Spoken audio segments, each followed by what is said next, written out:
The Bright family went camping on the weekend. The Bright family went camping on the weekend. Gia đình trẻ đã đi cắm trại vào cuối tuần.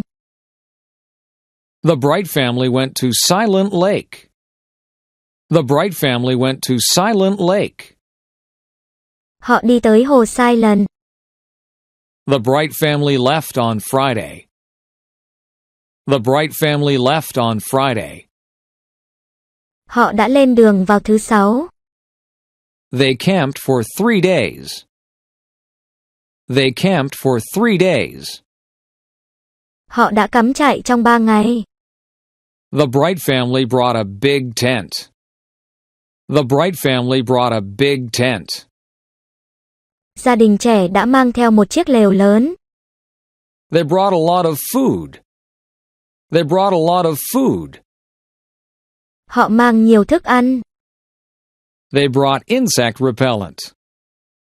They brought insect repellent. Họ mang thuốc chống côn trùng. The Bright family had a campfire on Friday. The Bright family had a campfire on Friday. Gia đình trẻ đã có một buổi lửa trại vào thứ Sáu. They roasted marshmallows.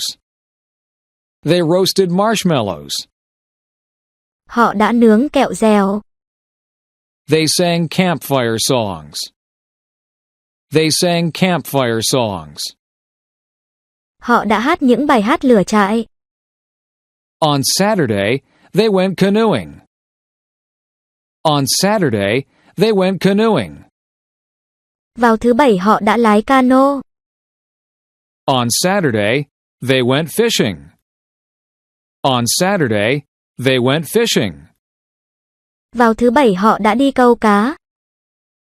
On Saturday, they went swimming. On Saturday, they went swimming.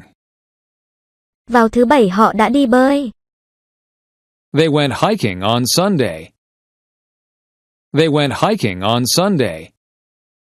Họ đã đi leo núi vào Chủ nhật. The Bright family saw many birds. The Bright family saw many birds. Gia đình trẻ đã thấy nhiều loại chim. They saw blue jays.